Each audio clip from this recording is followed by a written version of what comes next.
విషావహై. ఓం శాంతి శాంతి శాంతి. హరి ఓం. ఓం గణానాం త్వా గణపతిగుం హవామహే కవిం కవీనాముపమస్రవస్తమం జ్యేష్ఠరాజం బ్రహ్మణాం బ్రహ్మణస్పత ఆనశృణ్వన్నోతిభిస్సీదసాదనం. ప్రణో దేవి సరస్వతి వాజేభిర్వాజినీవతి. దీనామవిత్రియవటు ఆనో దివో బృహతః పర్వతాదా సరస్వతి యజతాగంతు యజ్ఞం. హవం దేవి యుజుషాణా ఘృతాచీషగ్మాంనో వాచముషతి శృణోతు. బృహస్పతే అతి యదర్యో అర్హాద్యుమద్విభాతి ఋతుమజ్జనేషు. యద్దీదయ చవసర్త ప్రజాత తదస్మాతు ద్రవిణం దేహి చిత్రం. ఓం శ్రీ మహాగణాధిపతయే నమః. ఓం శ్రీ సరస్వతి మహాదేవ్యై నమః. శ్రీ గురుభ్యో నమః. హరి ఓం. ఓం బ్రహ్మానందం పరమసుఖదం కేవలం జ్ఞానమూర్తిం ద్వంద్వాతీతం గగనసదృశం తత్వమస్యాదిలక్ష్యం. ఏకం నిత్యం విమలమచలం సర్వదీ సాక్షిభూతం భావాతీతం త్రిగుణరహితం సద్గురుం తం నమామి. సద్గురుం తం నమామి. సద్గురుం తం నమామి. ఓం కృష్ణ కృష్ణ మహాయోగిన్ భక్తానాం భయంకర గోవిందం పరమానందం సర్వం మే వశమానయ. ఓం ఓం నమో భగవతే వాసుదేవాయ. ఓం నమో భగవతే వాసుదేవాయ. ఓం నమో భగవతే వాసుదేవాయ. ఓం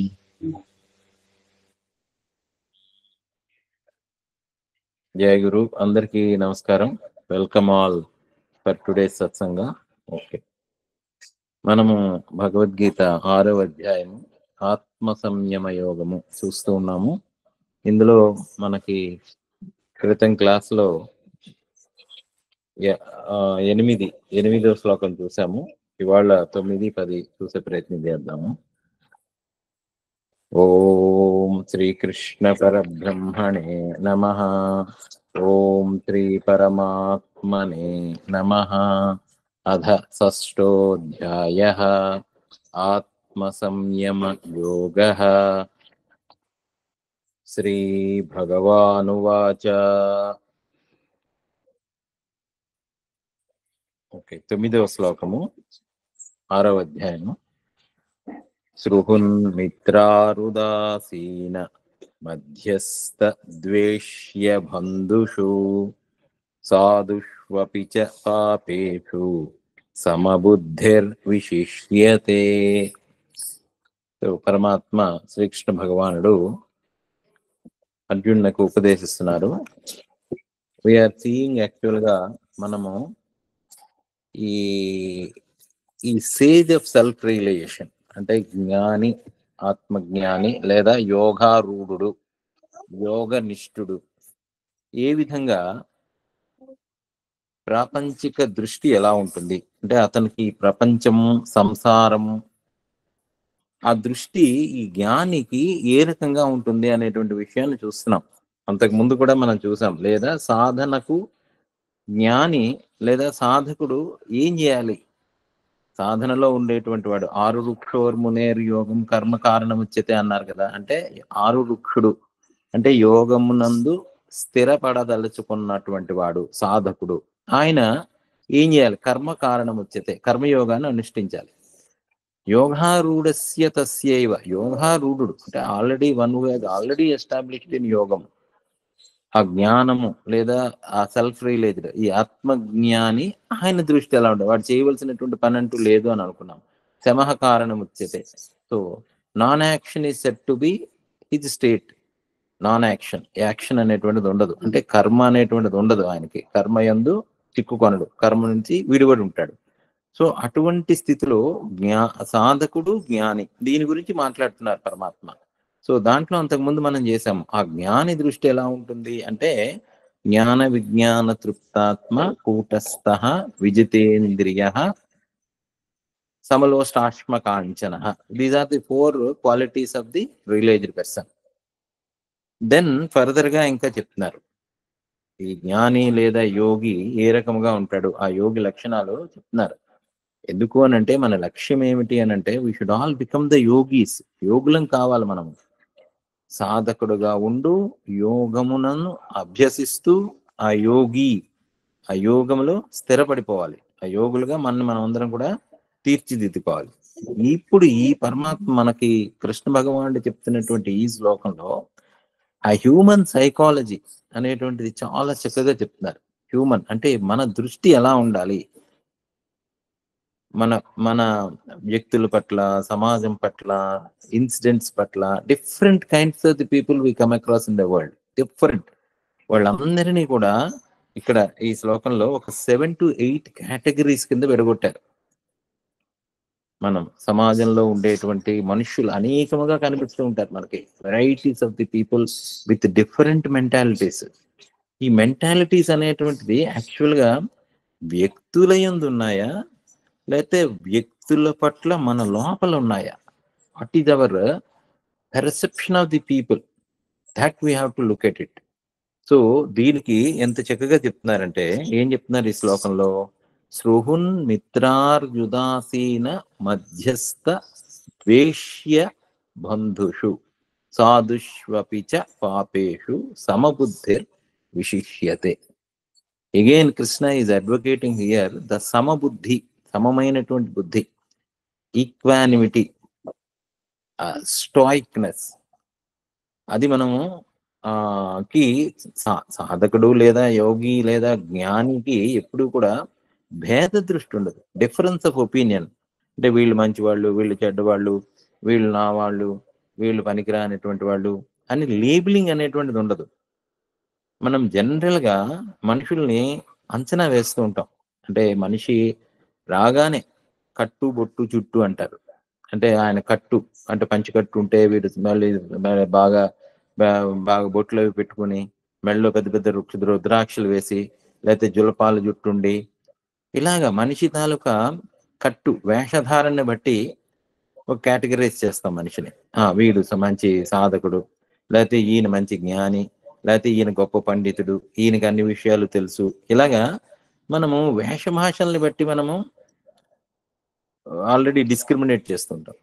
స్కిన్ కలర్ని బట్టి డిస్క్రిమినేట్ చేస్తూ ఉంటాం. లేకపోతే మనిషి పొడుగ్గా జుట్టు పెంచుకుంటే, లేకపోతే మనిషి పొట్టిగా జుట్టు ఉంటే, లేకపోతే ఆయన వేసుకునేటువంటి ఇందాకలు అనుకున్నట్టుగా బట్టలు, ఇలాగా డిఫరెంట్గా మనం కేటగరైజ్ చేస్తాం మనుషులందరినీ కూడా. బట్ ఇక్కడ పరమాత్మ వాటన్నిటినీ కూడా చాలా జాగ్రత్తగా గమనిస్తూ జడ్జి చెయ్యొద్దని చెప్తున్నారు పరమాత్మ. No judgement. జనరల్ గా మనిషికి ఉండేటువంటి టెండెన్సీ ఏంటంటే జడ్జింగ్ ద పీపుల్. అంటే అసలు మాట్లాడు కూడా మనిషి అసలు మనిషి చూడగానే ఒక ఒపీనియన్. ఓకే, లేకపోతే ఆల్ గుజరాత్ నుంచి వచ్చారనగానే గుజరాతీస్ ఇది సంబాట్ కన్జ్యూస్ ఫెలో అని, లేదా సంబాట్ అంటే ఇలాగా, లేకపోతే మా మహారాష్ట్రియన్స్, లేకపోతే ఆంధ్ర వాళ్ళు, లేకపోతే తెలంగాణ వాళ్ళు, ఇలాగ అనేక ప్రాంతాన్ని బట్టి, వ్యక్తుల తాలూకా వాళ్ళ వేష భాషల్ని బట్టి ఇలాగ అనేక రకాలుగా మనము కేటగిరైజ్ చేసేస్తూ ఉంటాం. బట్ ఇక్కడ ఇంపార్టెంట్ పాయింట్ ఏంటంటే, never judge anyone. Jesus Christ కూడా నెవర్ జడ్జ్ పీపుల్ అని చెప్తున్నారు. Don't judge. But that was an inherent, మనలో ఉండేటువంటి ఆ మనసులో ఉండేటువంటి ఒక ప్రాబ్లం, ఈ జడ్జి చేయడం అనేటువంటి ప్రాబ్లం. బట్ ఇక్కడ ఎంత చక్కగా ఈ శ్లోకంలో చెప్తున్నారని అంటే, ఎవరెవరిని కేటగరైజ్ చేశారు అని అంటే చూద్దాము. ఇదంతా ఒకటే సమాసము. సృహున్మిత్రారు ఉదాసీన మధ్యస్థ ద్వేష్య బంధుషు అనేటువంటిదంతా ఒకటే సమాసం. దాన్ని మనం కానీ విడగొట్టుకుంటే ఏ కేటగిరీస్ ఆఫ్ ది పీపుల్ మనకి డిఫరెంట్ గా వస్తారు అని అంటే, సృహుత్ సృహున్. ఫస్ట్ కేటగిరీ ఏంటంటే సృహృద్. సుహృద్ తర్వాత సృహుద్ అంటే మనకి ఫ్రెండ్ అని అనుకుంటాము. మరి కిందన మళ్ళీ ఇంకో పదం వేశారు, మిత్ర అనేటువంటి. సృహున్ మిత్ర. సృహున్ మిత్ర ఉదాసీన మధ్యస్థ ద్వేష్య బంధు సాధుష్వపి. ఎన్ని కేటగిరీలు వచ్చాయి? పాపేషు. సృహున్ 1, మిత్ర 2, ఉదాసీన 3, మధ్యస్థ 4, ద్వేష్య 5, బంధు 6, సాధు 7, పాపేషు 8. 8 categories of the people broad గా కేటగిరైజ్ చేశాడు ఇక్కడ కృష్ణుడు. చేస్తూ వీళ్ళందరి పట్ల కూడా సమబుద్ధిర్ విశిష్యతే, వీళ్ళందరి పట్ల కూడా సమబుద్ధి కలిగినటువంటి వాడు, విశిష్యతే విశిష్టమైనటువంటి వాడు. విశిష్టమైనటువంటి వాడు అంటే ఇక్కడ యోగి. యోగి కదా ఇక్కడ మనం అదే కదా విశిష్ట గురించి మాట్లాడుతున్నాము. ఆర్ లేదా జ్ఞాని. అంతకు ముందు కూడా మనం చూసాము, 5వ అధ్యాయంలో కూడా చూసాము. ఏది? విద్యా వినయ సంపన్నే బ్రాహ్మణే గవిహస్తిని సుని చైవ స్వపాకేచ పండితా సమదర్శన. వాళ్ళే పండితులు సమదర్శులు అని చెప్పారు. ఇక్కడ సమబుద్ధి గురించి మాట్లాడారు. చాలా చోట్ల అసలు కృష్ణుడికి ఈ సమబుద్ధి అనేటువంటిది ఇట్స్ ఎ పెట్ వర్డ్. చాలా చోట్ల మాట్లాడారు. సమ దుఃఖ సుఖం ధీరం సహ అమృతత్వాయ ఉచ్యతే అన్నారు. సమ దుఃఖ సుఖం, సుఖ దుఃఖములను సమముగా చూడగలిగినటువంటి వాడు అమృతత్వమునకు సిద్ధించుకుంటాడు అన్నాడు. అమృతత్వాయ ఉచిత, అమృతత్వాన్ని సిద్ధించుకుంటాడు. ఇక్కడ ఇంకొకటి మనకి మెయిన్ మిస్కాన్సెప్షన్ ఏంటి అని అంటే, అమృతము అనగానే that is something like a liquid. ఇప్పుడు దేవదానవులు ఇద్దరు కూడా సముద్ర మదనం చేసినప్పుడు ఆ సముద్రం నుంచి మనకు అమృతం పుట్టిందని చెప్తారు. అప్పుడు ఆ కథలో ఏంటంటే మళ్ళీ విష్ణుమూర్తే మోహిని అవతారం ఎత్తి దేవతలందరికీ కూడా ఆ సుర అంటే మనకి అమృతం అనేటువంటిది మళ్ళీ ఒకటి వచ్చింది. ఆ అమృతాన్ని వాళ్ళకి పంచినట్టు, రాక్షసులకేమో వాళ్ళకి పంచినట్టు ఇలాగా మనకు కనిపిస్తుంది. Again it's a symbolic. It's all the stories are symbolic. దాని వెనకాతల రూపకము అనేటువంటిది ఉంటుంది. సో దేవదానవులు అనేటువంటి వాళ్ళు కూడా మన లోపల ఉండేటువంటి మన తాలూకా నకారాత్మకము సకారాత్మకం అంటే there are some positive qualities and there are negative tendencies మనలోనే ఉన్నాయి. ఆ నెగిటివ్ టెండెన్సీస్ పాజిటివ్ టెండెన్సీస్ కి ఎప్పుడైతే మనం గాడ్కి సరెండర్ అవుతామో then the Vishnu or the Narayana that he comes and that supports the good qualities. So that good qualities అమృతము అంటే పెర్మనెంట్ గా ఉండేటువంటివి, మార్పు చెందకుండా ఉండేటువంటిది. అమృతము అని అంటే మృతము లేనటువంటిది, నాశనము చెందనటువంటిది. అంతేగాని అదేదో సమ్ లిక్విడ్ మనం తాగేస్తే మనం ఎప్పుడు శరీరంతోనూ మనసుతోనూ ఉంటామని కాదు. We are not that. గుర్తుపెట్టుకుంటున్నాం మనం. I'm not the body, I'm not the mind, I'm beyond these things. So I'm the eternal ever existing ever knowing సచ్చితాత్మ పరమాత్మ పరమానంద స్వరూపం నేను. that need to be established. అది అమృతము అని అంటే you have to be with that mind of tranquillity. సమబుద్ధి అమృతత్వాయ ఉచ్యతే. అది సమబుద్ధి. సమబుద్ధి ఈజ్ నథింగ్ బట్ అమృతత్వ సిద్ధి. అమృతత్వము, అమృతము లేకపోవడము, చావు లేకపోవడము అంటే మార్పు లేకపోవడము.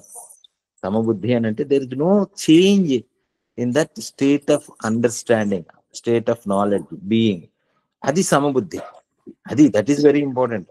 అంతేగాని there are so many misconceptions. ఎలాగైతే ఇప్పుడు మనమంతా కూడా we are enveloped in the ignorance. Enveloped మనమంతా కూడా ఎవ్రీ డే మనం కదిలేము అని అంటే, మెలకు వచ్చింది అని అంటే we are in the deep ignorant of not understanding about our self and looking differently about the world. Understanding the differently about the world. జగత్తుని వేరే రకంగా చూడటము, ఉన్నదాన్ని తెలుసుకోలేకపోవడము. సో ఇది మనకి ఉండేటువంటి పెద్ద జాడ్యం. సో దీనికి ఏం చెప్తున్నారంటే పరమాత్మ సమబుద్ధి ఇంపార్టెంట్. సమబుద్ధి ఎవరి పట్ల? సృహుత్ అంటే ఇందాక అనుకున్నాం. సృహుద్ ఉన్నారు మనుషులు, తర్వాత మిత్ర ఉన్నారు. ఈ రెండింటికి డిఫరెన్స్ ఏంటంటే సృహుత్ అంటే వాళ్ళు ఏ రకమైనటువంటి ప్రత్యుపకారం ఆశించకుండానే మనకి సహాయం చేసేటువంటి వాళ్ళు సృహుత్. సుహృదం సర్వభూతానాం జ్ఞాత్వా మాం శాంతి రుచ్యతే అంటాడు 5వ అధ్యాయం చివరిలో. భోక్తారం యజ్ఞ తపసాం, అప్పుడు కూడా మాట్లాడుకున్నాం. భోక్తారం యజ్ఞ తపసాం సర్వలోక మహేశ్వరం. శ్రీకృష్ణ పరమాత్మ తన గురించి తను చెప్తూ ఎవరిని చెప్పారు ఆయన? సృహృద్ సర్వభూతానాం, అందరి హృదయములలో ఉండేటువంటి సరళత్వము నేనే. సరళత్వము లేదా అంటే అందరిలోని మంచి చేయాలి అనేటువంటి సంకల్పం నేనే. అంటే whenever you are doing some good to others without any expectation, అది సుహృద్.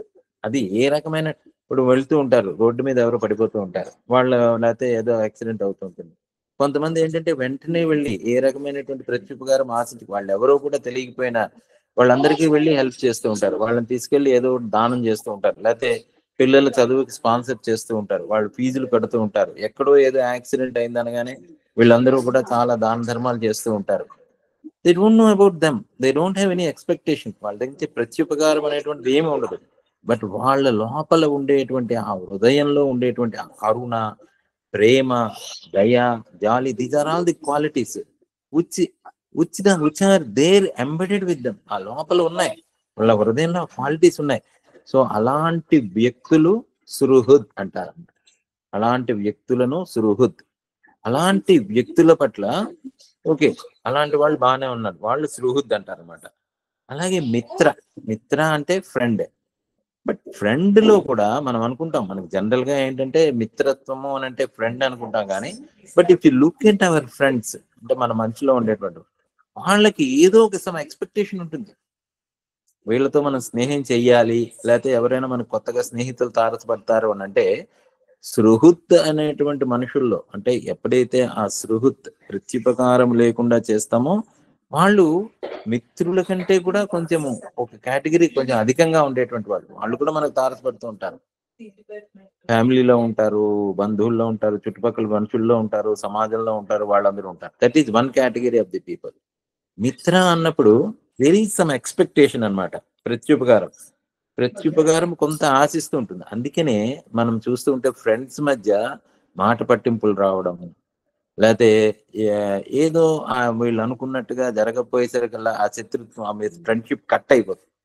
ఆ ఫ్రెండ్షిప్ ని దే కెనాట్, దాన్ని కంటిన్యూ చేయలేరు. ఎందుకంటే ఆ మిత్ర స్టేట్ నుంచి సృహృద్దికి వెళ్ళలేదన్నమాట, ఇంకా ఇవాల్వ్ అవ్వలే. సో అలాంటి మిత్రులు అంటే అది సృహున్ మిత్ర. ఉదాసీన, ఇంకో కొంతమంది ఉంటారు ఉదాసీనం అంటారు. ఈ ఉదాసీనులు ఏంటి అని అంటే హరి, సుహృత్ మిత్ర, హరి. హరి కూడా ఇక్కడ ఉంది కేటగిరీ. సృహున్ మిత్రార్ హరి. హరి అని అంటే శత్రువులు. శత్రువులు అంటే వీళ్ళు, ఇక్కడ ఈ శత్రువులకి ఒక రకమైనటువంటి డెఫినేషన్ ఉంది. శత్రువు అంటే ఎవరిని అంటామంటే సృహున్ మిత్రార్ హరి. మిత్ర హరి, హరి అంటే శత్రువు అనుకున్నాము. ఈ శత్రువు ఏంటంటే అకారణమైనటువంటి శత్రుత్వం. అంటే మనము ఏ రకంగా ద్వేషించకపోయినా వాళ్ళు మనల్ని ద్వేషిస్తారు. ఉదాహరణకి బెస్ట్ ఎగ్జాంపుల్ ఏంటంటే దుర్యోధనుడు. దుర్యోధనాదులు, ఈ కౌరవాదులు పాండవులకి ఉండేటువంటి మంచి, ఆ మహాభారతంలో అంతమంది అన్ని రకాలైనటువంటి పర్సనాలిటీస్ ఆఫ్ ది పీపుల్ మనకు తారసపడతారు. వాడికి అకారణమైనటువంటి శత్రుత్వం. భీముడి పట్ల అకారణం ఏమి లేదు. వాడు అన్నదమ్ముడు కొడుకు అయినా, అన్నదమ్ములే వాళ్ళిద్దరు, అన్నదమ్ములే వాళ్ళిద్దరును. అంటే పెన్తండ్రి కొడుకే, అంటే they are the best cousins. But still అకారణమైనటువంటి ద్వేషభావం వీళ్ళు. మనకు కూడా అలాంటి వాళ్ళు తారసపడుతూ ఉంటారు. మన బంధువుల్లోనే ఉంటారు వాళ్ళు, లేకపోతే మన ఫ్రెండ్స్ లోనే ఉంటారు, మన చుట్టుపక్కల ఉన్నటువంటి వాళ్ళే ఉంటారు. వీడికి మంచి ఉద్యోగం వస్తే ప్రాబ్లము, వీడికి మంచి డబ్బు సంపాదిస్తే ప్రాబ్లము, వీడికి ఏదైనా ఎవరైనా నలుగురు పొగిడితే ప్రాబ్లము. వాళ్ళందరూ కూడా మనకి అకారణమైనటువంటి ద్వేషభావాన్ని, శత్రుత్వాన్ని పెంచుకునేటువంటి వాళ్ళు హరి.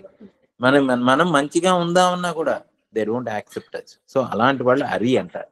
సో సృహున్ మిత్ర హరి. నెక్స్ట్ కేటగిరీ ఈజ్ ఉదాసీన. ఉదాసీనము అని అంటే ఆయన జనరల్ గా కామ్ గా ఉంటాడు. ఉదాసీనము అని అంటే పట్టించుకోకుండా ఉంటాడు. అంటే ఇప్పుడు ఇందాక చెప్పినట్టుగా something is happening on the road, but okay మనకి ఎందుకు అనవసరమైనటువంటి ఇన్వాల్వ్మెంట్, ఏమో ఎందుకో అనేటువంటి దాంట్లో ఉంటారు. లేదే మనం ఏదైనా సలహా అడుగుతాం ఎవరినైనా, మనకి తెలిసినటువంటి వాళ్ళు అడగను, అంటే నేను సలహా ఇచ్చేది ఏముందండి ఈ విషయంలో, మీకు తోచినట్టుగా మీరు చేయండి అని ఉదాసీనంగా వ్యవహరిస్తూ ఉంటారు. అంటే maybe he may be interested or he may not be interested in that, but he don't want to be involved. అలాంటి వ్యక్తులను కూడా చూస్తూ ఉంటాం, ఉదాసీన. అలాంటి వ్యక్తుల పట్ల సృహున్ మిత్ర, హరి, ఉదాసీన, ఇంకొంతమంది మధ్యస్థంగా ఉంటారు. అంటే మధ్యస్థము అని అంటే 2-3 కేటగిరీస్ ఆఫ్ ది పీపుల్. వీళ్ళు మధ్యవర్తిత్వం చేస్తూ ఉంటారు. వాళ్ళు క్యాపబుల్ అయ్యిండి చేస్తూ ఉంటారు, లేకపోతే సమాజ హితం కోసం చేస్తూ ఉంటారు, లేకపోతే వాళ్ళ గుర్తింపు కోసమైనా చేస్తూ ఉంటారు, లేకపోతే వాళ్ళకి పేరు రావాలనేటువంటి వాటితో చేస్తూ ఉంటారు. ఇలాంటి వ్యక్తులను కూడా చూస్తూ ఉంటాం. మధ్యస్థ. ఇంకొంతమంది ఉంటారు ద్వేష్య. ఇప్పుడు అరికి ద్వేషానికి మధ్యలో డిఫరెన్స్ ఉన్నటువంటిది ఉంది. అరి అంటే శత్రువు అనుకున్నాము. ద్వేష్య అంటే ద్వేషించేటువంటి వారు, మన పట్ల వ్యతిరేక భావం కలిగినటువంటి వాళ్ళు. అరి అని అంటే మనము మంచిగా ఉన్నా మనని ద్వేషించేటువంటి వాళ్ళు అరి, మనకి శత్రువులు వాళ్ళు. ద్వేష్య అని అంటే ఇంకొంచెం లెస్సర్ కేటగిరీ అనమాట. వాళ్ళు అంటే వాళ్ళ స్వభావం ద్వేషించడమే. దేన్ని అంటే సినిక్ పీపుల్ అంటాం. సినిసిజం.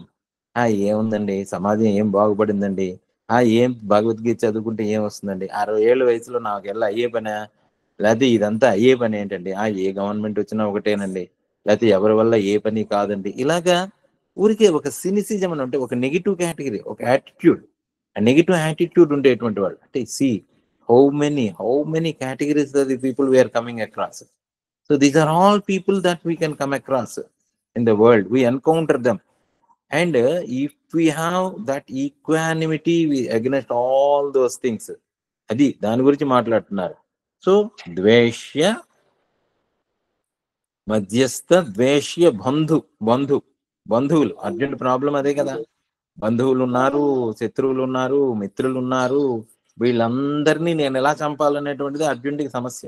అర్జునుడి బేసిక్ గా the entire Bhagavad Gita starts with that Arjuna విషాద యోగ. అర్జునుడి విషాదం ఏంటి అని అంటే ఈ కేటగిరీస్ ఆఫ్ అందరూ ఉన్నారు. సృహున్, మిత్ర, ఉదాసీన, ద్వేష్య, బంధుజు, హరి, వీళ్ళందరి కేటగిరీలు ఉన్నారు. సో అక్కడ కొడుతున్నాడు, అరే నాయన నువ్వు you be very cautious about these people because you have to do your duty. నీ కర్మని అనుసరిస్తాడు, కర్మయోగాన్ని చేయాలి. At the same time you have to rise above that karma and to realise who actually you are. అమృతత్వాయ ఉచ్యతే సమ దుఃఖ సుఖం ధీరం. You have to be established in that state of realisation. అది. సో దానికోసం ఎంత అద్భుతంగా చెప్తున్నారు. ద్వేష్య, బంధుషు, సాధుష్వపి. సాధువు. ఇంకొంతమంది ఉంటారు సాధు సత్పురుషులు. అంటే సాధువుగా ఉంటారు. అంటే they are very duty bound, they are very calm, they are శాస్త్రమును అభ్యసించేటువంటి వాళ్ళు, శాస్త్ర రీతిని ఫాలో అయినటువంటి వాళ్ళు, కర్తవ్య కర్మనిష్ఠులు. సాధుష్వపి సాధు పురుషులు. అంటే దే ఆర్ తపస్వి. వాళ్ళ పనులు వాళ్ళు చేసుకుంటూ ఉంటారు. సాధుష్వపి చ పాపేషు. ఇంకొంతమంది ఉంటారు పాపుల పట్ల. అంటే అసలు ఇది can we comprehend what Krishna is talking about. We just cannot understand what Krishna is talking about. అసలు ఇంతమంది కేటగిరీస్ ఆఫ్ ది పీపుల్ ని ఒక్క శ్లోకంలో the whole gamut of the human personalities అన్నిటినీ కూడా ఈ ఒక్క శ్లోకంలో కేటగిరైజ్ చేసి పెట్టాడు. 8-9 రకాలైనటువంటి కేటగిరీస్ ఆఫ్ ది పీపుల్. సృహున్, మిత్ర, హరి, ఉదాసీన, మధ్యస్థ, ద్వేష్య, బంధుషు, సాధుష్వపి చ పాపేషు. పాపులు యందును కూడా సమబుద్ధిర్ విశిష్యతే. సమమైనటువంటి బుద్ధి, శ్రమ దృష్టి కలిగినటువంటి వాడు గొప్పవాడు. హీజ్ ఎ సుప్రీం యోగి. సమబుద్ధిర్ విశిష్యతే. ఇక్కడ యోగానంద గారు కూడా ఏం చెప్తున్నారంటే హీజ్ ఎ సుప్రీం యోగి. అంటే one who is really have equanimity or even mindedness and with equal mindedness against all such varieties of the personalities. He is said to be the supreme yogi who regards with even mindedness all the patrons, friends, enemies, strangers, mediators, hateful beings, relatives, the virtuous and the ungodly. సాధుష్వపిచ పాపేషు. పాపేషు అంటే ungodly, పాపకృత్యములు చేసినటువంటి వారి పట్ల సమబుద్ధిర్ విశిష్యతే. అసలు అలా ఉండడం సాధ్యమేనా? సమబుద్ధిగా ఉండడం అనేటువంటిది సాధ్యమేనా? అలాంటి విషయాల్లో మనము అసలు ఆ సమబుద్ధి అనేటువంటిది ఎలా డెవలప్ చేసుకోవాలి? సకల ప్రాణులను కూడా ఎప్పుడు వస్తుందో సమబుద్ధి అనేటువంటిది when you know what real is, what the reality is. Suppose మళ్ళీ అగైన్ సేమ్ ఎగ్జాంపుల్. అసలు మనకి ఈ శ్లోకం చదవగానే అసలు ఇట్ ఈస్ అన్నెసెసరీ అండ్ అసలు దీని గురించి చింతన చేయడం కూడా మన వల్ల అయ్యేటువంటి పని కాదనిపిస్తుంది. But what is our attitude towards a movie? సినిమాలో ఈ రకమైనటువంటి వ్యక్తులందరూ కనిపిస్తారు. తెర మీద కదలాడేటువంటి ఆ సినిమా చూస్తే we involve with the movie, we love the movie, we enjoy the movie, we get identified with the movie, but at the same time, inner of the inner hearts, we realize that because it is a movie, we just don't bother about it. అంటే our emotions వాటన్నిటికీ కూడా మనం దూరంగా ఉండగలుగుతాం. But it when comes to the interaction with the world, why we label it? Because మన మనస్సులో కలిగినటువంటి కదలికలతో ఆ మనస్సు వెళ్ళి వీటన్నిటితో ఐడెంటిఫై అయిపోవడం వల్ల, ఈ నేను అనేటువంటి వాడు కూడా మనస్సుతో ఐడెంటిఫై అయిపోవడం వల్ల this problem is coming. That what Krishna is talking is, but if you really understand who you are, నువ్వు నీ తత్వం నిజతత్వం నీకు అర్థమైతే వీళ్ళందరి పట్ల కూడా సమదృష్టి అనేటువంటిది ఉంటావు. You don't judge people. సకల ప్రాణులను కూడా ఆ చిన్మయ తత్వముగా, చిన్మయ, సత్మయ, చిత్మయ అంటే ఆ మనస్సుతో ఐడెంటిఫై అవ్వకుండా ఆ మనస్సు యొక్క కదలికగానే వీళ్ళని చూడగలిగినప్పుడు ఆ హృదయంలో అనేటువంటి వాడు మనకి ఆ ఈశ్వర సాక్షాత్కారం లేదా ఆత్మ సాక్షాత్కారం జరిగినప్పుడు వీళ్ళందరి పట్ల కూడా, అంటే సినిమా పట్ల ఏ రకంగా మనకి ఒక ఉదాసీనమైనటువంటి భావం ఐడెంటిఫై అవ్వకుండా ఉంటామో, అలాగే ఈ సమాజంలో వ్యక్తుల పట్ల, ఇన్సిడెంట్ పట్ల, సంసారం పట్ల కూడా మనం ఆ భావాన్ని మనము చేసుకోగలుగుతాము అనేటువంటి విషయాన్ని ఇక్కడ చెప్తున్నారు. సో వీళ్ళందరి పట్ల కూడా ఆ బ్రహ్మ దృష్టి, ఈశ్వర దృష్టి అనేటువంటిది వస్తుంది. అయితే అది రావాలి అని అంటే, అది కలగాలి అంటే మనం సాధన చేయాలి. ఆ మైండ్ అనేటువంటి దాన్ని అసలు ఏంటి, మనం చాలా క్లాసులతో ఆ మనస్సుని, ఆ మనస్సులో ఉండేటువంటి ఆ మార్పులను, ఆ ధ్యానంలో నేనెవరు అనేటువంటి దాన్ని చేయడానికి ప్రయత్నం చేస్తున్నాం. ఇక్కడి నుంచి కూడా ఈ తర్వాత రాబోయే శ్లోకాల్లో యాక్చువల్గా for successful practice of yoga ఏం చేయాలి? ఆ యోగము అని అంటే ఇక్కడ ధ్యానములో నెలకొనాలి అని అంటే, ధ్యాన దృష్టి కలగాలి అంటే, అసలు ధ్యానం చేయాలి అని అంటే అసలు what are the prerequisites, ఎలా చేయాలి అనేటువంటి దానికి ఇందువలన అంటే ఈ సమబుద్ధి విశిష్యతే అని చెప్పబడినందువల్ల ఆ ఉత్తమ ఫలం, ఆ సమబుద్ధి సిద్ధించాలంటే we have to get established in that state of equal mindedness, even mindedness. ఆ స్థిత ప్రజ్ఞ సిద్ధించాలంటే ఏం చేయాలి? ధ్యానం చేయాలి. ధ్యానం ఎలా చేయాలి? అసలు ధ్యాన స్థితి అంటే ఏంటి అనేటువంటిది ఇక్కడ ఈ అంతఃకరణ శుద్ధి, ధ్యానం వలన కూడా, ఇప్పుడు కర్మయోగం వలన అంతఃకరణ శుద్ధి, ఆ అంతఃకరణ శుద్ధి వల్ల మనస్సులో నిర్మలత్వము, మనస్సులో నిర్మలత్వం వల్ల నీతో నువ్వు ఉండడం, అది ధ్యానము. ధ్యానము అంటే నిన్న కూడా అనుకున్నాము, మనతో మనము ఉండడం, ఆ ధ్యానంలో కూర్చోవడం. ధ్యానం ఎలా చేయాలి అనేటువంటి దాన్ని ఇక్కడ Krishna is giving the advice for successful practice of yoga. ఈ తర్వాత శ్లోకంలో ఆ ధ్యానము ఎలా చేయాలి ఏంటి అనేటువంటి దాని మీద కృష్ణుడు మనందరికీ కూడా అడ్వైజ్ ఇస్తున్నాడు. ఆ శ్లోకాన్ని చూద్దాం. So we have seen that verse. సృహున్మిత్రారుదాసీనో మధ్యస్థద్వేష్య బంధుషు సాధుష్వపి చ పాపేషు సమబుద్ధిర్విశిష్యతే.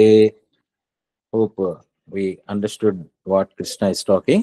Now they will see the next verse. So 10వ శ్లోకాన్ని చూద్దాము. ఈ 10వ శ్లోకంలో అనుకున్నట్టుగా ఈ ఉత్తమ ఫలము, ఈ యోగమునందు స్థిరపడినటువంటి వాడు ఈ ఉత్తమమైనటువంటి స్థితి, సమబుద్ధి అనేటువంటిది పొందాలంటే ఈ యోగం ఎలా ఆచరించాలి, ఏం చేయాలి, యోగము అనేటువంటిది ఏంటి, ఈ ధ్యాన యోగం ఏమిటి అనేటువంటి దాని గురించి చాలా వివరంగా రాబోయే 3-4 శ్లోకాలు చాలా ఇంపార్టెంట్. అంటే when we really want to do meditation, ధ్యానం చేయాలి అని అంటే ఏం చేయాలి, ఎలా ఉండాలి, మన యాటిట్యూడ్ ఎలా ఉండాలి అనేటువంటి విషయాన్ని పరమాత్మ చెప్తున్నారు. ఈ 6-10వ శ్లోకం చూద్దాం. యోగి యుంజీత సతతం ఆత్మానం రహసి స్థితః ఏకాకీ యత చిత్తాత్మా నిరాసీ అపరిగ్రహ. చాలా అద్భుతమైనటువంటి శ్లోకాలు ఈ ధ్యాన యోగంలో, ఈ ఆత్మ సంయమ యోగంలో పరమాత్మ చెప్తున్నటువంటిది. ఒక శ్లోకాన్ని పట్టుకుంటే మనకి ఆ ముక్తి మోక్షము, ఇప్పుడు మనము భగవంతుణ్ణి పొందడము అని అంటే ముక్తి, వి రియల్లీ స్ట్రెస్ అపాన్ ఆ ముక్తి గురించి మాట్లాడతాం. ముక్తి అని అంటే విడివడి ఉండడం. దేని నుంచి విడివడి ఉండడము అంటే మనం చాలాసార్లు చెప్పుకున్నాము. ఆ దుఃఖము, ఆ బాధ, ఆ యాజిటేషన్, ఆ అసహంతి, అసహనము అనేటువంటి దాని మీద, అంటే it's not that leaving the world. మనం సన్యాసం అనేటువంటిది కాదు. సన్యాసము అని అంటే ఆ మనస్సులో ఆందోళనను అలజడుల నుంచి బయటపడి ఉండడం. సో అది everyday we encounter and becomes a practice for us. అది మనకి ఏంటవుతుందంటే అలవాటు అయిపోతుంది. ఈ అలవాటు వల్ల ఏంటంటే అసలు మనము దుఃఖంలో ఉన్నామా, సుఖంలో ఉన్నామా, అసలు ఆ శాంతి అనేటువంటిది ఏంటి అనేటువంటి మనకు అనుభవంలోకి రాకపోవడం వల్ల we get along with the world. ఇది బాగుందండి అని ఎప్పుడో బాధ వచ్చినప్పుడు బాధపడతాము, సుఖం వచ్చినప్పుడు ఆనందిస్తూ ఉంటాము, మెకానికల్ గా వెళ్ళిపోతూ ఉంటుంది life. But once we make a resolve, అంటే దుఃఖేన గురునాపి విచాల్యత, అత్యధికమైనటువంటి దుఃఖం వచ్చినప్పుడు కూడా నువ్వు విచలితుడు కాకుండా ఉండడం యోగం. అంటే మన మనస్సుని బాగా పట్టివేసేటువంటి, బాగా పిండేసేటువంటి దుఃఖం అనేటువంటిది వస్తూ ఉంటుంది మనకి. గురునాపి అంత ఉత్కృష్టమైనటువంటి దుఃఖంలో కూడా నువ్వు ప్రశాంతంగా ఉండగలిగినప్పుడే యోగం అనేటువంటి స్థిరపడింది అనేటువంటి చెప్తారు. So that state we are trying to be in that. అది అది ఎం లబ్ధ్వా, అది అద్భుతమైనటువంటి లాభం. ఏ లాభం పొందితే ఇంక ఏది పొందక్కర్లేదు అనుకుంటామో దాని గురించి, that is the state of yoga. దాని గురించి కృష్ణుడు మాట్లాడుతున్నాడు. సో అర్జునుకు విషాదం వచ్చింది. అంత అసలు ఆ కళ్ళు అశ్రుపూర్ణానుకులేక్షణం, కళ్ళంబటి నీళ్లు గారిపోతున్నాయి. శరీరం కంపించిపోయింది. ఆ గాంధీవం సంస్కృతే వస్తుంది, గాంధీవం చేతుల్లో జారిపోయింది, నాన్ ప్లస్ అయిపోయాడు. ఆ స్థితి నుంచి ఈ 6వ అధ్యాయం అనేటువంటి ఆత్మ సంయానానికి పట్టుకొచ్చాం మనం. ధ్యానంలోకి మాట్లాడుతున్నాం. ఇక్కడ ధ్యానం గురించి మాట్లాడుతున్నారు. ఏం చెప్తున్నారు? యోగి యుంజీత సతతం ఆత్మానం రహసి స్థిత ఏకాకి యతచిత్తాత్మ నిరాసి అపరిగ్రహ. ఒక్కొక్క పదము, ఆ పదాలు ఒక్కొక్క అపోటా లాంటిది. అంటే that itself will blast our ignorance. Ignorance. ఇప్పుడు మనకి లోపల చీకటి ఉంది. ఈ చీకటి అనేటువంటి అజ్ఞానం ఉంది, చీకటి అనేటువంటి అశాంతి ఉంది, చీకటి అనేటువంటి అవగాహన రాహిత్యం. అవగాహన లేదండి. వ్యక్తుల పట్ల, సమాజం పట్ల, సంసారం పట్ల, మన జీవితం పట్ల మనకి ఏ రకమైనటువంటి అవగాహన లేదు. అసలు ఇంత అజ్ఞానం మనలో ఉందన్న విషయం కూడా మనకు తెలియదు. దాన్ని ఇక్కడ మాట్లాడుతున్నారు. ఏం చెప్తున్నారు? యోగి యుంజీత సతతం ఆత్మానం రహసి స్థిత. యోగి, ఈ యోగి అనేటువంటి వాడు అంటే ఈ సాధనాపరుడు. యోగి అనంటే యుక్తముతో, అంటే యుక్తుడు అవడానికి చేసేటువంటి యోగి. యోగము అనంటే కలయిక. దేంతో కలయిక? నేను తెలుసుకొని, నేను ఎక్కడి నుంచి అయితే వచ్చానో, what is my origin, what is my state of being, దానితో కలయిక. అంటే నేను ఈశ్వరుడి నుంచి వచ్చాను, భగవంతుడి నుంచి వచ్చాను. మళ్ళీ ఆ భగవంతునితో కలయిక. అంటే ఈ జీవుడు వెళ్ళి ఈశ్వరునితో కలయిక. జీవుడు ఈశ్వరుడితో కలయికే యోగం. ఆ యోగము సిద్ధించాలని ప్రయత్నం చేసినటువంటి వాడు యోగి. యోగి అంటే it is not just one facet. అంటే ఏదో ఆసనాలు వేసేసి యోగము అంటే కుదరదు. ఇది చాలా చెప్పుకున్నాం. ఏదో ప్రాణాయామం చేసేసి అంటే అది యోగము అంటే కుదరదు. యోగము అని అంటే it's only one facet of the comprehensive yoga treatise. అంటే యోగము అని అంటే ఒక పరిపూర్ణమైనటువంటి జీవన విధానం. ఒక యోగము అని అంటే పరిపూర్ణముగా నేను తెలుసుకొని భగవంతునితో అనుసంధానం చెందడం యోగం. ఆ యోగి అది సాధకుడు. ఇనిషియల్ స్టేజెస్ లో ఎలాగుంటాడంటే ఈ యోగి ఒక సాధకుడుగా ఉంటాడు. ఈ యోగి ఏం చేస్తాడు? ఒక యోగి అంటే సాధకుడుగా ఉండేటువంటి యోగి యుంజీత సతతం యుంజీత. చాలా అద్భుతమైనటువంటి వర్డ్. ఏం చెప్తున్నారు ఇక్కడ? యుంజీత. యుంజీత అనంటే లగ్నము చేయవలను, లగ్నము చేయవలను, నిమగ్నము కావలను. అంటే ఈ హ్యాస్ టు అప్లై హిమ్సెల్ఫ్. యుంజీత కలిసి ఉండవలను. యుంజీత యోగి యుంజీత. ఎక్కడ కలిసి ఉండాలి, ఎప్పుడు కలిసి ఉండాలి? సతతం 24/7, సతతం, constantly. There is no time. నేను పొద్దున్న ధ్యానం చేస్తానండి 1 గంట సేపు, సాయంత్రం 1 గంట సేపు ధ్యానం చేస్తానండి, మిగిలిన సమయంలో మాత్రం నేను నా పనులన్నీ చేసుకుంటూ ఉంటానండి. No, that is not yoga, that is not yogi. యోగి అనేటువంటి వాడు సతతం అంటే, అందుకనే అంతకుముందు శ్లోకాల్లో కూడా పరమాత్మ చెప్పాడు, పడుకున్నప్పుడు, కూర్చున్నప్పుడు, నించున్నప్పుడు, మాట్లాడుతున్నప్పుడు, కనులు మూసుకొని తెరుస్తున్నప్పుడు కూడా తను ఏమిటో తను తెలుసుకున్నటువంటి వాళ్ళు. ఉన్నిమిషన్ నిమిషన్ నపి ప్రలపన్ విసృజన్ శృణ్వన్ పశ్యన్, ఇలాగా ఇంద్రియాన్ ఇంద్రియార్థేషు, అంటే ఇంద్రియములు ఇంద్రియములతో వ్యవహరిస్తున్నావు తప్ప I'm different from them, I'm a Sakshi to them అనేటువంటిది ఎస్టాబ్లిష్ అయినటువంటి వాడు. ఇక్కడ ఇంకొంచెం లోపలికి తీసుకెళ్తున్నారు, మనకి అర్థం కావట్లేదు కదా, ఎన్నిసార్లు చెప్తున్నా, ఎంత విన్నా మనకి మళ్ళీ టోటల్ గా పట్టుబట్టం లేదు. ఆ స్థితి, ఆ యోగము అనేటువంటిది అర్థం కావట్లేదు. అందుకని పరమాత్మ ఇంకా చెప్తున్నారు యుంజీత. యుంజీత అనంటే నిమగ్నము కావలను. ఎందులో? ధ్యానములో నిమగ్నం కావలను. సమాధౌ అచల బుద్ధి. సమాధానము, సమాధాన స్థితి, సమాధి స్థితి. సమాధానము అని అంటే మనం ఇదివరకు కూడా చెప్పుకున్నాము. ఒక క్వశ్చన్ ఉంటుంది, life is a big question, puzzle. Life is a big puzzle. We don't understand why things are happening the way they are happening. ఎందుకు ఈ యుద్ధాలు, ఎందుకు ఈ మనుషుల మధ్య ద్వేషం, ఎందుకు మనుషుల మధ్య ఒకటికి ఎందుకు ఈ హింస, ఎందుకు exploitation? Why there is so much unrest in the world? Why when God is there, why he is created this universe which is full of హింస, unrest, exploitation? Why there is it?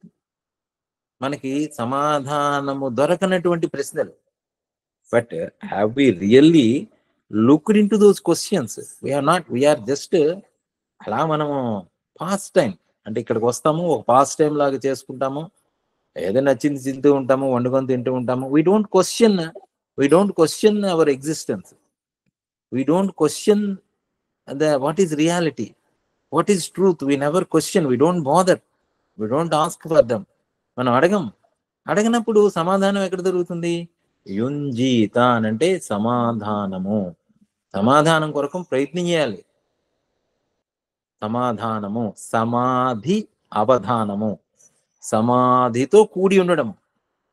సమాధితో కూడి ఉండడం అని అంటే నీతో నువ్వు ఉండడం. సమాధి, బుద్ధి, ఆ బుద్ధిని ఫోకస్ పెట్టాలి.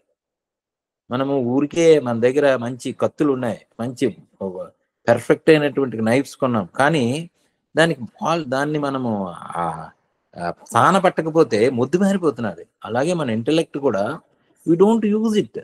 మనం వాడము, ఏదో ఊరికే అలాగా దాన్ని అలా పెట్టుకొని తిరుగుతూ ఉంటే అది ముద్దు మారిపోయినట్టుగా ఆ యుంజీత ఉండట్లేదు. మనతో మనం ఉండట్లేదు, ఆ ధ్యానంలో నిమగ్నంగా ఉండట్లేదు, ఏకాగ్రం చేయట్లేదు. ఇప్పుడు మనం లెన్స్ పెడతాం, కాన్వెక్స్ లెన్స్, ఆ సూర్యుని కిరణాలు అన్ని కూడా స్ప్రెడ్ అయి ఉంటాయి. But if you put a lens on that, ఒక లెన్స్ పెట్టగానే దట్ నుంచి ఆ వేడి పుడుతుంది. అంటే అంత స్కాటర్ అయిపోతున్నటువంటి sunlight, if you put just small convex lens, భూతద్దాన్ని పెడితే ఆ కిరణాలన్నీ కూడా కాన్సన్ట్రేట్ అయితే మండిచ్చేస్తుంది. ఒక మంట అనేటువంటి చిన్నప్పుడు మనం అందరం ఎక్స్పెరిమెంట్ చేసాం ఫిజిక్స్ క్లాస్లో. సిమిలర్లీ మన బుద్ధి కూడా అగ్ని, జ్ఞానాగ్ని, దగ్ధ కర్మాణి అన్నాడు కృష్ణుడు. అంటే జ్ఞానం అనేటువంటి అగ్నితో ఈ కర్మలన్నీ కూడా భస్మం అయిపోతాయి. కర్మ అంటే ఏంటి? Action. What actions we're doing? The actions only for our own good, selfishness, for our own interest, for fulfilment of our satiation of our own interest. That is not Krishna is talking about. సమాధౌ అచలా బుద్ధి. ఆ సమాధిలో ఆ బుద్ధి కదలన్నటువంటి బుద్ధి ఏమిటి? I want to find the truth about my self. I want to find the truth about the జగత్. సంసారం, జగత్ ఏంటి, ఈశ్వరుడి తాలూకా ఏంటి, అసలు భగవంతుడు ఏంటి, ఆ సత్యాన్ని నేను కనుగొనాలి. అది యుంజీత, యోగి యుంజీత. అంటే ఆ యుంజీత ఎవర్ ఎవ్వరు ప్రతిసారి కూడా he want to put focus on that. he was just very much involved with himself. నేనేంటి, a coach, a search for self. why there is suffering in the world? Okay, world లో ఉన్నారు అంటే the world suffering is in fact in your own. ఎందుకంటే యద్భావం తద్భవతి అన్నారు. మన హృదయం బట్టే, మన మనస్సులో ఉన్న భావంలే మన చుట్టూ ఉండేటువంటి ప్రపంచం అని చాలా చెప్పుకున్నాం. విశ్వం దర్పణ దృశ్యమాన నగరీ తుల్యం నిజ అంతర్గతం దక్షిణామూర్తి స్తోత్రంలో చెప్తారు. ఈ ప్రపంచం అనేటువంటిది, దృష్టి అనేటువంటిది ఏంటంటే నీ లోపల ఉండేటువంటిది. It's a reflection of the world, is reflection of your own self. అంటే నీ మనస్సు, ఇక్కడ సెల్ఫ్ అంటే మనస్సు, నీ మనస్సే నీ ప్రపంచం, అంతకంటే వేరే ఏం లేదు. ఎందుకంటే unless you acknowledge there is no world, everything only you have to acknowledge. ఉంది కదండి ఆల్రెడీ అని అంటే, నువ్వు ఉంది అంటేనే ప్రపంచం ఉంది. అంటే that's a very subtle understanding of the truth of the world, truth of the జగత్. జాయతే ఇది గచ్చతి, ప్రపంచము అంటే ప్రపంచము, పంచభూతాత్మకమైనటువంటి ప్రపంచము, ఇట్ ఈస్ ఎవర్ చేంజింగ్, మారిపోతూ ఉంటుంది. ఆ మార్పు అనేటువంటిది నీ మనస్సులో ఉన్న మార్పును బట్టి ప్రపంచం అనేటువంటిది అవుతూ ఉంటుంది. అందుకనే ఇన్ని రకాలైనటువంటి వ్యక్తులు, సృహన్మిత్ర, ఉదాసీన, ఇవన్నీ చెప్పుకున్నాం అనేటువంటి మనుష్యులు కూడా ఎక్కడున్నారు? ప్రపంచంలో లేరు, నీలో ఉన్నారు, నీ మనసులో ఉన్నారు. కట్టు బొట్టు చుట్టూ రంగు, క్యాస్ట్, క్రీడు, సెక్స్, రిలిజియన్, ఎన్ని రకాలైనటువంటి భేద దృష్టి నీలో ఉంది. అది చెప్పారు, సమబుద్ధి గురించి మాట్లాడారు. బట్ సమబుద్ధి రావాలి అని అంటే యుంజీత, యోగి యుంజీత సతతం ఆత్మానం. This is very important. ఎప్పుడు ఎక్కడ ధ్యానం, ఎప్పుడు ఎక్కడ చేయాలండి? మా ఇంట్లో చేయాలా, గుళ్ళో చేయాలా, హిమాలయాలకు వెళ్ళి చేయాలా, లేకపోతే ఆశ్రమాలకు వెళ్ళి చేయాలా? he doesn't talk about, he talks about ఆత్మానం. ఆత్మానం, నీతో నువ్వు ఉండురా నాయన, నీతో నువ్వు ఉండు. ఆత్మానం, తనతో తాను. ఆత్మ అంటే ఏంటి? తాను, నేను. ఆత్మ అనంటే I am that self. So నీతో నువ్వు కూర్చో. ఆత్మానం సతతం. ఎక్కడికి వెళ్ళాలి ఆత్మతో ఉండడానికి? ఆత్మ ఏమైనా it is something to be acquired. ఇప్పుడు వైకుంఠానికి వెళ్ళాలా అండి? లేకపోతే వైకుంఠానికి వెళ్తే ముక్త, లేకపోతే కైలాసానికి వెళ్తే ముక్త, లేకపోతే తిరుపతి వెళ్తే ముక్త, లేకపోతే ఎక్కడికైనా హిమాలయాలకు వెళ్తే ముక్తను? పరమాత్మ ఎక్కడ కూడా కృష్ణుడు అది చెప్పలే. ఆత్మానం సతతం, నీతో నువ్వు ఎల్లవేళ యుంజీత యోగి, నీతో నువ్వు ఉండి. ఎంత సింపుల్ గా చెప్పాడు ఆయన, ఎంత సింపుల్ గా చెప్పిందాన్ని. They always the truths are so simple, but we make the complicated. మనకి అల్లది చెప్పాల. ఇప్పుడు ఉదాహరణకి ఒక ఆయన దగ్గరికి వెళ్ళి, ఒక మహాత్ముడి దగ్గరికి, ఆయన చాలా గొప్ప ఆయన, ఒక భక్తుడు వెళ్ళి అడిగట, నాన్న నాకు గురుగారు ఒక మంచి మంత్రం చెప్పండి, నా మనస్సు అల్లకల్లోలం అయిపోతున్నది, ఈ మనస్సును పట్టుకోవాలంటే నాకు ఏదైనా మంచి మంత్రం చెప్పండి అని అంటే, సరే ఆయన స్థితిని బట్టి నీకు చెప్తానని చెప్పి ఏదో ప్రార్థన చేయించి, ఒకసారి చిన్నగా భగవంతుని తలుచుకున్న తర్వాత ఇప్పుడు చెప్తాను మంత్రం విను అని చెప్తే, ఆయన మంచి అలర్ట్ గా ఉన్నాడు. గొప్ప మంత్రం చెప్తారు ఈయనని చెప్పి ఆయన అన్నట్ట రామ అన్నట్టు మంత్రం. ఆయన అది విన్న తర్వాత అవతల వ్యక్తులు, రామ ఇంత మంత్రం, ఇదే మంత్రం, ఈ మంత్రం చెప్పడానికి నన్ను ఇంత ప్రిపేర్ చేశారా అని he was not acknowledging the greatness of that mantra. Rama అనేటువంటిది అగ్ని బీజం. అంటే ఓం అనేటువంటిది ఎంత గొప్పదో రామ అనేటువంటిది లాస్ట్ టైం కూడా చెప్పుకున్నాం. ఓం అనేటువంటిది నిరాకార నిర్గుణ పరబ్రహ్మాన్ని డెసిగ్నేట్ చేసేటువంటి మంత్రం ఓం. ఓం తత్సత్ ఇది నిర్దేశ బ్రహ్మణ, పరమాత్మ చెప్తారు తర్వాత రాబోయే శ్లోకాల్లో. ఓం అనేటువంటిది అంత గొప్ప మంత్రం అయితే, ఓం నిరాకార నిర్గుణం అయితే, రామ అనేటువంటిది సాకార పరబ్రహ్మ తత్వం. అది రామ అగ్ని బీజం, అలాగే ఆనంద బీజం రామ. అది అద్భుతమైనటువంటి మంత్రం Rama. Rama just Hanuma has become God. ఆయన హనుమ ఈ రామ అనేటువంటి తారక మంత్రాన్ని జపించినటువంటి వాడు అది. But when we don't acknowledge the greatness of simple truths, then we get lost in the world. ఎలాగే మన యాటిట్యూడ్ అలాగే ఉంటుంది. రామ ఏ మంత్రం అండి చిన్నప్పటి నుంచి వింటున్నాను, రామ అదేదో పెద్ద మంత్రం నుంచి ఓం హైం హ్రీం క్లీం అనేటువంటిది ఓ పెద్ద 4 బీజాక్షరాలు అవి పెడితే అది చాలా గొప్ప మంత్రం అనేటువంటి యాటిట్యూడ్ ఉంటుంది. నో, ఆత్మానం యుంజీత సతతం. అప్పుడు then you become established in your own self. ఆత్మానం ఇంకొకటి చెప్తున్నారు, ఆత్మానం ఎక్కడ ఉండాలండి? స్థిత, కూర్చోవాలి, స్థిరపడి ఉండాలి, ఉన్నవాడి ఉండాలి. ఎక్కడ ఉండాలి? రహసి స్థిత. రహసి అని అంటే ఇక్కడ ఏం చెప్తున్నారు అని అంటే నిర్జన ప్రదేశము. ఎక్కడుంది నిర్జన ప్రదేశము? అడవుల్లోకి వెళ్ళిపోవాలా? లేకపోతే ఇందాకలు అనుకున్నట్టుగా ఇంకెక్కడికో పెద్ద గుహల్లో, కొండ గుహల్లోకి వెళ్ళిపోవాలా? రహసి అని అంటే ఏం చెప్తారు అని అంటే ఇక్కడ మన మన హృదయమే రహస్యమైనటువంటి ప్రదేశము. రహ ఇప్పుడు చాలా ఇది రహస్యము ఎలా వచ్చింది? మనము అసలు దీని మీద అసలు మనం చాలా పట్టుకోవచ్చు.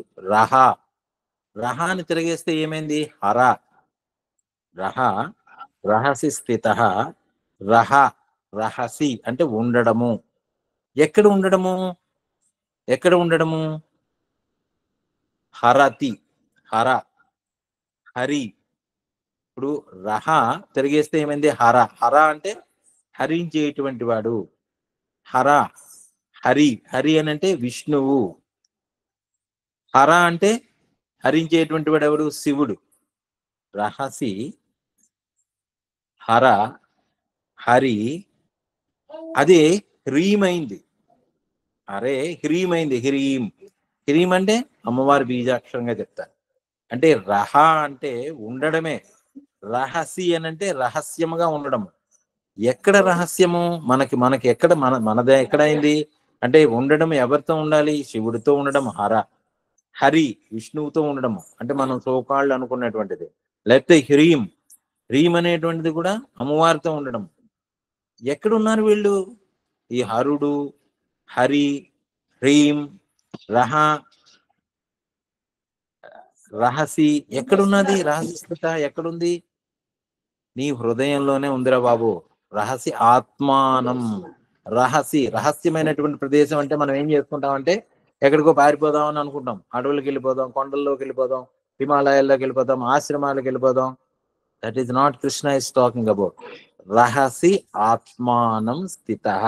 నీ హృదయంలో, నీతో. హృద్ అనేటువంటిది అంటే హృదయము. ఆ హృదయములో నీతో ఉండాలి. ఆ సకల సంకల్పములను హరించేటువంటి వాడు, విలీనం చేసేటువంటి వాడు కర్త, భర్త, భోక్త. కర్త హరించేటువంటి వాడు, భరించేటువంటి వాడు, చేయించేటువంటి వాడు. హర్త, భర్త, కర్త, హరుడు. ఎక్కడ? ఈ హృదయము అంటే హృత్ అనేటువంటి ధాతం. ఆ వృత్తునే, ఆ హృదయమునే పరమ పూర్ణ సత్ అన్నారు. ఆ వృత్తినే రమణ మహర్షి వారు చెప్తారు ఉపదేశసారంలో. ఆ హృదయములోనే అహం అనేటువంటిది భాషిస్తూ ఉంటుంది. అహం అంటే అక్కడ పరమ పూర్ణమైనటువంటి సత్ అది భాషిస్తూ ఉంటుంది. అక్కడ హ్రీం. యాక్చువల్ గా ఇంకొకటి చెప్పుకోవాలంటే హ్రీం అనేటువంటిదే, అనేటువంటిదే ఇంకొంచెము అక్కడికి వెళ్తే అక్కడ ఏమైంది అని అంటే మనం అనుకున్నాం కదా హరి, అదే తిరిగేసాం అనుకోండి రహీం అయింది. రహీం మళ్ళీ ముస్లింలకి మళ్ళీ రామ్ రహీం. అంటే ఈ పదములు మనకి ఆ కన్వర్టేషన్స్ వాటితో అనేకమైనటువంటి పట్టుకోవడం వల్ల over a period of time we lose the importance of that. వాటి తాలూకా ఉండేటువంటి మూలంలో ఉండేటువంటి సత్యాన్ని మనం మర్చిపోయి వి జస్ట్ గాస్ లాస్ట్. ఎందువల్ల అంటే we don't know how to sit with our selves. మన ధ్యానంలో కూర్చోలేమో. అయ్యే పని కాదండి. ఎందుకు కూర్చోలేకపోతున్నాము అని అంటే మన నడవడిక, మన మనస్సు, తర్వాత మన చికాకులు, చింతనలు అసలు మనతో కూర్చొనివ్వదు. This is what very very మనకి ఉండేటువంటి జాడ్యం. సో దీన్నంది వదిలిపెట్టి ఇక్కడ పరమాత్మ ఏం చెప్తున్నాడంటే రహసి స్థిత. సో ఇక్కడ చాలా విషయాలు చెప్పుకున్నాము. యోగి యుంజీత సతతం ఆత్మానం రహసి స్థిత. ఎలా ఉండాలి, ఏ విధంగా కూర్చోవాలి అని అంటే ఏకాకి. నేను నా భార్య కలిసి ధ్యానం చేస్తామండి, లేకపోతే నేను నా భార్య కలిసి పుణ్యక్షేత్రాలు. No, when you sit with your self, resolve that you are ఏకాకి. ఏకాకి అని అంటే ఒక్కడు, తనతో తాను కూర్చోవాలి. ఇక్కడ రెండు లేవు, ఎందుకంటే రెండు ఉంటే ద్వైతం, ఒకటి ఉంటే అద్వయం. You are that. When there is no two, why you and your wife, why you and your బంధు? No, there is nothing like that. So you have to sit with your own self. Okay, for the time being ఒకరికొకరు support ఉండి ఒకరికొకరు భార్యాభర్తలు ఇద్దరు చేసుకుంటే ధ్యానం మంచిదే. But we should make, ఆయన రాలేదు కాబట్టి నేను ధ్యానం చేయట్లేదండి, లేకపోతే మా ఆవిడ ఒప్పుకోదు కాబట్టి నేను ధ్యానం చేయనండి అనేటువంటిది ఇక్కడ కుదరదు. పరమాత్మ అలా చెప్పట్లే. పరమాత్మ ఏం చెప్తున్నాడంటే he was taking very straight and to the point, and he was emphasising the various states of ఎలా చేయాలనేటువంటి. ఏకాకి యత చిత్తాత్మ నిరాశి అపరిగ్రహ. యత చిత్తాత్మ అంటే తనను తాను జయించినటువంటి వాడు. చిత్తమును యత్ అంటే నొక్కబెట్టినటువంటి వాడు. అంటే all the modifications of the mind, all the moments of the mind for the time being you resolve them. ఎలా చేయాలండి అని అంటే ఈ ఎవరికి వాళ్ళకే చేయాలి. నేను చిత్తాన్ని జయించట్లేదంటే కూర్చో 10 నిమిషాలు, ఒక 5 నిమిషాలు రోజులు కూర్చోవాలి మనము. If you sit with your self ఏకాకి యత చిత్తాత్మ, చిత్తమును make a firm resolve. I'm having a very important appointment today with God. I don't want to miss his appointment. I don't want to waste my time by engaging in all other activities while I am a very important matter. You resolve that and make a firm resolution. యత్ చిత్తాత్మ ఎలా ఉండాలి అంటే నిరాశి అపరిగ్రహ. నిరాశి, ఏ రకమైనటువంటి expectation లేకుండా, ఏ రకమైనటువంటి ఆశ ఆశారహితంగా. Don't think that ఈ రోజు ఒక అరగంట మెడిటేట్ చేశాను, ఆ భగవంతుడు నాకు ఓం హ్రీం అనేటువంటిది వినిపిస్తుంది, లేదా నాకు లైట్ కనిపిస్తుంది, నేను గాలిలో ఎగరగలుగుతాను, లేదా అందరూ వచ్చి నేను సంవత్సరమే ధ్యానం చేస్తున్నాను, అబ్బా ఈయన మొహంలో పెద్ద తేజస్సు ఉందండి, ఈయన ఎంత గొప్పవాడు అయిపోయాడండి అని అంటారు. No expectation. నిరాశి అపరిగ్రహ, దేన్ని కూడా ఆశించకుండా. అపరిగ్రహ, ఏదో భోగ సామాగ్రిని అంటే నేను ధ్యానం చేస్తే ఆ వశీకరణ శక్తులన్నీ నాకు వచ్చేస్తాయి, లేదా అందరూ కూడా ఈయనకి బాగా ఏనుగు మీద ఊరేగిస్తారు. అపరిగ్రహ. So without any expectation, without any anticipation, let us do the meditation అనేటువంటి దాన్ని పరమాత్మ ఇక్కడ సక్సెస్ఫుల్ ప్రాక్టీస్ ఆఫ్ యోగా చేయాలంటే ఏం చేయాలనేటువంటి ప్రీ రిక్విజిట్స్ గురించి చాలా అద్భుతంగా చెప్తున్నారు. సో ఇంకా వీటిని కంటిన్యూ చేద్దాము, ఇంకా తెలుసుకునేటువంటి ప్రయత్నం చేద్దాము. ఒక్కసారి మళ్ళీ శ్లోకాన్ని అనుకొని then will do the meditation for few minutes and then will close the today's session. Thank you. యోగి యుంజీత సతతం ఆత్మానం రహసి స్థితః ఏకాకీ యత చిత్తాత్మా నిరాశీ అపరిగ్రహః. హరి ఓం. ఓం తత్సత్. సర్వం శ్రీకృష్ణార్పణమస్తు. ఓం ఓం ఓం. Let us be in silence.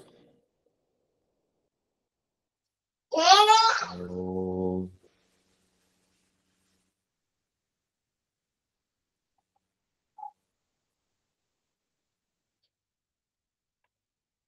Om.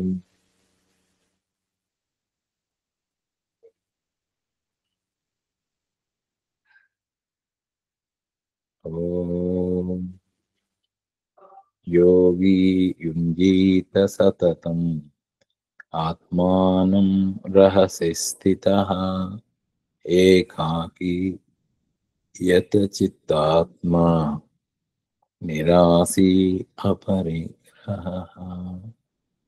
Om.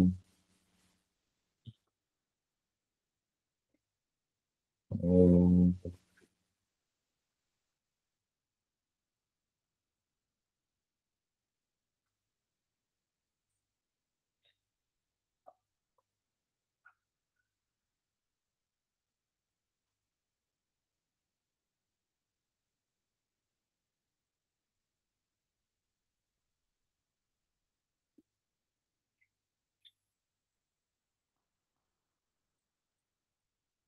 ఓం ఓం ఓం. Thank you. జై గురు. ఇక నెమ్మదిగా కనులను తెరుద్దాము. సో ఈ